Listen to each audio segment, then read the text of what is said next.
तो दोस्तों इस वीडियो में हम कवर करने वाले हैं 7 स्ट्रॉन्ग स्टॉक्स को, यानी कि फंडामेंटली बहुत ही ज़बरदस्त कंपनीज हैं और अभी अच्छे खासे बाइंग लेवल पे हमको ये देखने को मिल रही हैं। तो टेक्निकल चार्ट पे हम यहाँ पर बाइंग लेवल डिस्कस करने वाले हैं, क्योंकि मुझे लगता है बहुत ही जल्द यहाँ पर अच्छी खासी तेज़ी की संभावनाएं उभरती हुई नज़र आ रही है। और कौन सी कंपनी में आपको क्या क्या चीज़ें ध्यान रखनी है, तो प्रोज एंड कॉन्स भी हम यहाँ पर डिस्कस करने वाले हैं। तो काफ़ी इन्फॉर्मेटिव वीडियो होने वाला है।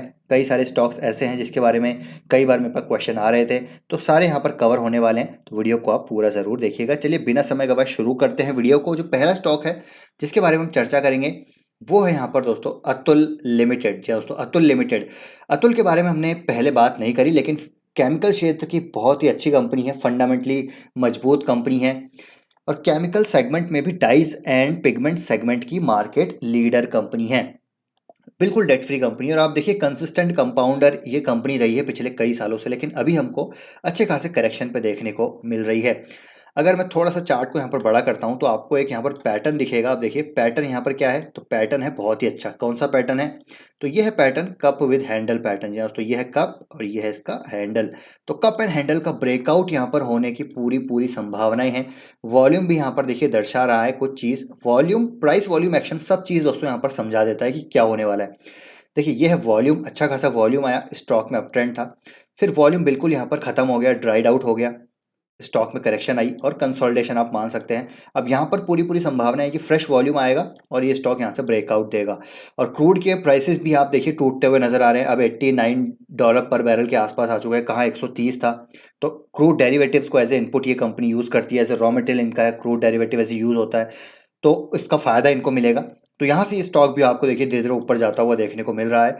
तो यहाँ पर आप करंट मार्केट प्राइस पे बाय करके चल सकते हैं। बहुत ही अच्छी कंपनी है लॉन्ग टर्म।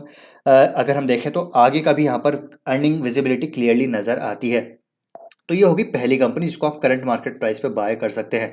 अब दूसरी कंपनी है दोस्तों इसी सेगमेंट की, विधि स्पेशलिटी। इसके रिगार्डिंग में मेरे पास कई क्वेश्चन आ रहे थे और आपको ध्यान हो तो इसको हमने काफ़ी निचले स्तरों पे कई बार चर्चा की है। अगर आप मुझसे पुराने टाइम से जुड़े हुए हैं तो आपको पता है हमने अच्छा खासा रिटर्न इसमें बनाया है। हालांकि अब हम होल्ड नहीं करते इसको, लेकिन कंपनी अभी भी अच्छी है। और अतुल लिमिटेड मार्केट लीडर है और विधि स्पेशलिटी इसी में ही एक स्मॉल कैप कंपनी है। और ये भी अच्छी खासी, मतलब फंडामेंटल्स अच्छे हैं। सेकंड लार्जेस्ट कलर मैन्युफैक्चरर है एशिया का। अपनी कैपेसिटी को ये 3 गुना तक यहाँ पर बढ़ाने वाले हैं। अच्छा खासा केपेक्स कर रहे हैं। काफ़ी टाइम से स्टॉक कंसोलिडेट हो रहा है। नीचे देखिए ये जो वॉल्यूम है क्लियर कट दर्शा रहा है कि यहाँ पर अब बाइंग होती हुई नजर आ रही है। तो अगर आपको बाइंग करनी है विदेश स्पेशलिटी में तो लॉन्ग टर्म का नजरिया आप रख सकते हैं। और आप चाह रहे हैं कि यार थोड़ा और सेफ्टी के साथ प्ले किया जाए इसको, तो 446 का एक बार ब्रेकआउट होने दीजिए, सस्टेन करने दीजिए इस लेवल के ऊपर, क्योंकि ये वाला जो है इसका एक अच्छा खासा देखिए रेजिस्टेंस है। ये देखिए यहाँ पर एज ए सपोर्ट था लेकिन ब्रेकडाउन हो गया, फिर एज ए रेजिस्टेंस आया, फिर ये एक अच्छा खासा रेजिस्टेंस यहाँ पर ले सकता है, फिर ब्रेकआउट देगा या तो हो सकता है नीचे आ जाए। तो आपको यहाँ पर ब्रेकआउट देने के बाद इसको बाय करना है तो 446 का वेट कीजिए, उसके बाद बाय कीजिएगा। अपने रडार पे इसको रख सकते हैं। अगर ये नीचे आता है करीब करीब आपको फिर से एक बार 385 के लेवल के आसपास मिलता है, तब भी आप इसमें बाइंग करके चल सकते हैं। एसआईपी वे में बाइंग कीजिए और अलोकेशन ज़्यादा मत रखिएगा। छोटी कंपनी है तो यहाँ पर वॉलेटिलिटी भी उतनी ही आती हुई देखने को मिल सकती है। तो ये होगी दूसरी कंपनी। नेक्स्ट कंपनी दोस्तों बालाजी अमाइंस। बालाजी अमाइंस के बारे में कोई इंट्रोडक्शन की रिक्वायरमेंट नहीं है। गजब के रिटर्न बनते हुए नजर आए, फिर एक अच्छा खासा हमको करेक्शन कंसोलिडेशन में जाता हुआ देखने को मिला है। अब ये कंसोलिडेशन मुझे लग रहा है यहाँ पर बहुत हो चुका है। अच्छा खासा वॉल्यूम के साथ एक्यूमुलेशन काफ़ी टाइम से हो रहा है इस स्टॉक में। और short term, very short term की बात करें तो देखिए एक डाउनवर्ड चैनल का यहाँ पर ब्रेकआउट हो चुका है विद वॉल्यूम। तो मुझे लग रहा है ये स्टॉक में बहुत जल्द अच्छी खासी तेजी आपको आती हुई देखने को मिल सकती है। 3780 का लेवल जैसे ही ये क्रॉस करेगा बहुत अच्छी तेजी आएगी। अगर आपको अभी बाय करना है लॉन्ग टर्म के लिए तो आप करंट मार्केट प्राइस पे भी इसको बाय कर सकते हैं। काफ़ी शानदार कंपनी है। मुझे लगता है अमाइन सेक्टर यहाँ पर काफ़ी अच्छा ग्रो करेगा। एल्काइल अमाइंस, बालाजी अमाइंस, इन दोनों कंपनीज में आप चाहे तो निवेश कर सकते हैं, अपना लोकेशन अपने हिसाब से दे सकते हैं। नेक्स्ट कंपनी है तो यहाँ पर आईजीएल। आईजीएल के बारे में भी कई मेरे पास क्वेश्चन आए। तो आईजीएल में भी देखिए काफ़ी अच्छा अप ट्रेंड था, लेकिन काफ़ी टाइम से स्टॉक जो है डाउन ट्रेंड में देखने को मिल रहा है। लेकिन यहाँ पर जो इसमें पहले से इन्वेस्टेड है मुझे लगता है उनको यहाँ पर परेशान नहीं होना चाहिए। जो ऊपरी स्तरों से इन्वेस्टेड हैं उनको यहाँ पर थोड़ा सा आप कह सकते हैं कि ज़रूर पैनिक हो रहा होगा, क्या करें? तो मुझे लगता है ज़्यादा देखिए परेशान होने की ज़रूरत नहीं है। अगर मैं टेक्निकली बात करूँ, तो हालाँकि अच्छी खासी करेक्शन हुई थी इसमें, लेकिन टेक्निकली अब यहाँ पर बेस बनता हुआ नज़र आ रहा है, और बेस का देखिए कंसोलिडेशन का ज़ोन का ब्रेकआउट हुआ है, उसके बाद फिर से एक और बेस बन रहा है। पहले ये लोअर बेस था, अब ऊपर की साइड बेस बन रहा है। ब्रेकआउट होने के बाद वॉल्यूम देखिए, अच्छा खासा वॉल्यूम आया था ब्रेकआउट पे, उसके बाद वॉल्यूम ड्राइड आउट हो चुका है, और अब यहाँ से मुझे लग रहा है कि इस बेस का भी ब्रेकआउट हो सकता है। तो यहाँ पर तेज़ी आने की पूरी पूरी संभावना है। करंट मार्केट प्राइस पर अब इसको बाय करके चल सकते हैं फॉर द लॉन्ग टर्म। हालांकि देखिए मैं इसमें खुद भी इन्वेस्टेड था पहले, लेकिन आपको पता होगा अगर आप मुझसे कनेक्टेड है पहले से, तो मैंने इसको बेच दिया था। रीज़न भी मैंने बताए थे आपको, काफ़ी पहले हमने इसको यहाँ पर ऑलरेडी निकाल दिया था। अब यहाँ पर तेजी की संभावनाएं क्यों नज़र आ रही है? क्योंकि देखिए यहाँ पर सीएनजी के वॉल्यूम्स डेफिनेटली अभी बढ़ रहे हैं। हालांकि पिछले नंबर हमने देखा काफ़ी अच्छे आए थे। रेगुलेटरी सपोर्ट यहाँ पर गवर्नमेंट की तरफ से मिल रहा है। पॉल्यूशन को कंट्रोल करने के लिए सीएनजी का यूसेज होगा, और सीएनजी का रेवेन्यू अच्छा खासा आता है। आईजीएल का न्यू जोग्राफिकल एक्सपेंशन भी कर रही है कंपनी, तो ये पॉजिटिव हो सकते हैं। लेकिन यहाँ पर जो नेगेटिव है वो भी हमारे लिए जानना ज़रूरी है। नेगेटिव क्या है? सबसे बड़ा दोस्तों नेगेटिव यही है कि ईवी की जो ग्रोथ है वो यहाँ पर बढ़ती हुई हमको देखने को मिल सकती है, जिसकी वजह से इनके सीएनजी के जो वॉल्यूम्स हैं वो थ्रेटन होते हुए, मतलब कि सीएनजी के वॉल्यूम्स यहाँ पर गिरते हुए नजर आते हैं, क्योंकि ईवी की अगर डिमांड बढ़ी तो सीएनजी की कम होगी। सिंपल सा रीज़न है, ठीक है। और जो सीएनजी के प्राइसेस हैं अभी आप देखिए कितने ज़्यादा बढ़ते हुए नजर आए, और जो फ्यूल प्राइसेस हैं बहुत ज़्यादा गैप इसमें नहीं है। तो ये गैप जितना ज़्यादा कम होगा उतना ज़्यादा सीएनजी पे यहाँ पर प्रेशर रहेगा, तो उसकी वजह से भी एक प्रेशर है। मार्जिन प्रेशर रह सकते हैं नियर टर्म में, क्योंकि जो डोमेस्टिक गैस प्राइसेस हैं वो हाई देखने को मिल रही है। जो स्पॉट एलएनजी प्राइसेस हैं वो बढ़ते हुए देखने को मिल रहे हैं। जो एडमिनिस्ट्रेटिव प्राइस मैकेनिज्म है जो गवर्नमेंट यहाँ पर डिसाइड करती है वो भी अभी बढ़ाने की बात कर रहे हैं। तो ये कहीं ना कहीं थोड़े से नेगेटिव हैं। लेकिन ओवरऑल अगर देखा जाए तो मुझे लगता है सीएनजी की डिमांड तो रहने वाली है, लेकिन कितनी रहेगी, कब तक ईवी की यहाँ पर पिकअप होगी, सारी चीज़ें ये काफ़ी लंबा समय लग सकता है। मुझे लगता है तब तक ये स्टॉक अच्छा करेगा। और एक पॉजिटिव ये भी है कि वैल्यूशन इस लेवल पे इसके काफ़ी अट्रैक्टिव हैं। तो अगर आप बाय करना चाहते हैं, देखिए अगर आप कन्विक्शन है बिजनेस पे, तो मुझे लगता है इस लेवल पर बाय कर सकते हैं। वॉल्यूम के साथ यहाँ पर ब्रेकआउट हुआ, उसके बाद फिर से एक बेस बन रहा है, और एक कंसोलिडेशन में फिर से एक बार ब्रेकआउट हो सकता है। तो जो बाय करना चाहते हैं करंट मार्केट प्राइस पे बाय कर सकते हैं।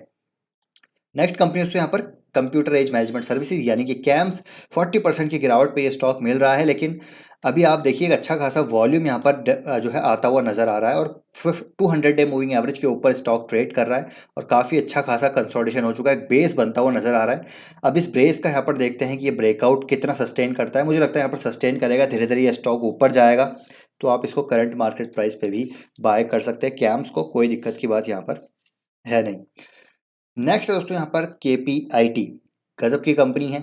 ठीक है, हम सभी को पता है कि जो ईवी की जो ग्रोथ है वो यहाँ पर हमको आती हुई देखने को मिलेगी, और KPIT यहाँ पर इसी तरह की टेक्नोलॉजी सॉल्यूशंस प्रोवाइड कर रहा है जो कि ईवी को केटर करता है। और ये स्टॉक भी काफ़ी रनअप हुआ, लेकिन काफ़ी टाइम से स्टॉक में जो है गिरावट देखने को मिल रही है। लेकिन अपने देखिए एक ब्रेकआउट के पास ये स्टॉक अभी ट्रेड कर रहा है, तो अच्छा खासा यहाँ पर भी काइंड ऑफ एक कप एंड हैंडल पैटर्न ही बनता हुआ नजर आ रहा है। Kind of cup and handle pattern है, तो यहाँ पर ब्रेकआउट हो सकता है। नीचे वॉल्यूम के स्पर्ट्स भी हमको देखने को मिल रहे हैं, वॉल्यूम भी यहाँ पर आता हुआ देखने को मिल रहा है, तो इसको आप करंट मार्केट प्राइस पे बाय कर सकते हैं। अब यहाँ पर थोड़ा सा रिस्क क्या है? रिस्क ये है कि इसका ज़्यादातर जो रेवेन्यू आ रहा है उसको यूरोप और यूएसए से आ रहा है। यूरोप से इसका 40% रेवेन्यू आ रहा है, और यूएसए से आई थिंक इसका 38% रेवेन्यू आ रहा है, बाकी रेस्ट ऑफ वर्ल्ड से आ रहा है। तो यूएस और यूरोप से ही इसका 80% के आसपास रेवेन्यू आ रहा है, और वहाँ पर आप सभी को पता है यूरोप में हालत ख़राब है, यूएसए में हालत ख़राब है, तो उसकी वजह से मुझे लगता है थोड़ा सा प्रेशर रहेगा। तो आप यहाँ पर बाय कर सकते हैं, लेकिन अपने एलोकेशन का यहाँ पर ध्यान रखिएगा। आप ज़्यादा यहाँ पर अग्रेसिव मत होइएगा, क्योंकि जिस कंट्रीज़ को ये केटर कर रही है उन कंट्रीज़ में ही प्रॉब्लम है, तो ये आपको ध्यान रखना। लेकिन पॉजिटिव क्या है कि उन कंट्रीज़ से इसके पास अच्छे खासी डील आई हुई है। यूरोपियन एक OEM मैन्युफैक्चरर है, उससे करीब उस $50 मिलियन की डील इनके पास है। 5 साल का मल्टी मिलियन जो है प्रोजेक्ट है, ठीक है। तो डील्स अभी भी है, लॉन्ग टर्म विजिबिलिटी है, लेकिन शॉर्ट टर्म में मुझे लगता है आपको बहुत ज़्यादा अग्रेसिव यहाँ पर नहीं होना। सारी चीज़ें एक बार सही हो जाएंगी तो आप इसमें फिर धीरे धीरे अपनी एलोकेशन बढ़ा सकते हैं, अभी अग्रेसिव नहीं होना है। नेक्स्ट है दोस्तों यहाँ पर मैप माई इंडिया, एक और ज़बरदस्त इंटरनेट कंपनी है। मैप माई इंडिया का हाल ही में हमको IPO आता हुआ देखने को मिला था।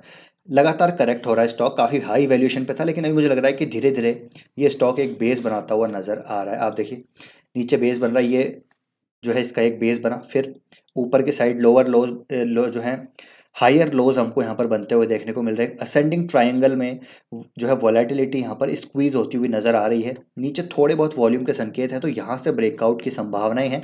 तो करंट मार्केट प्राइस पे आप इसको बाय कर सकते हैं, क्योंकि कंपनी देखिए लॉन्ग टर्म अच्छी नजर आती है। कंपनी करती क्या है, तो leading digital mapping service provider है इंडिया में।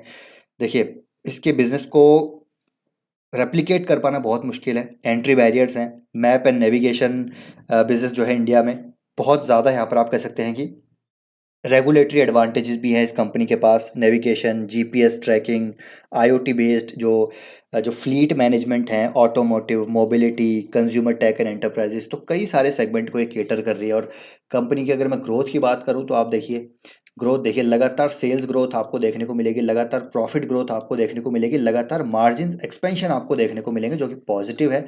साथ ही साथ एफआईएस की होल्डिंग यहाँ पर बढ़ी है इस क्वार्टर में, और डीआईएस की होल्डिंग भी बढ़ी है इस क्वार्टर में, जो कि पॉजिटिव है। बाकी डेट फ्री कंपनी है, कोई दिक्कत यहाँ पर है नहीं। थोड़े से हैवी वैल्यूएशन ज़रूर है, लेकिन जो रेवेन्यू ग्रोथ है, जो मार्जिन एक्सपेंशन और जो प्रॉफिट ग्रोथ है, वो काफ़ी अच्छी है, जिसकी वजह से इसको यहाँ पर इतने हाई वैल्यूएशन मिल रहे हैं। मार्केट लीडिंग कंपनी, हालांकि रिस्क भी है, गूगल जैसी कंपनी से इसको ज़रूर रिस्क है यहाँ पर।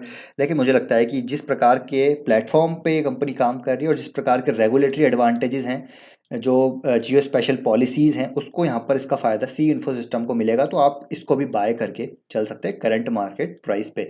तो ये है 7 स्टॉक्स। आई होप दोस्तों ये वीडियो आपको इन्फॉर्मेटिव लगा होगा। वीडियो पसंद आए, वीडियो को लाइक कीजिए, शेयर कीजिए, चैनल को सब्सक्राइब कर लीजिए। ब्रेकआउट स्टॉक्स चैनल को भी ज़रूर सब्सक्राइब कर लीजिए, इसमें भी अच्छी अपॉर्चुनिटीज़ आपके लिए आती रहेंगी। तो मिलते हैं नेक्स्ट वीडियो में। Till then take care, bye bye.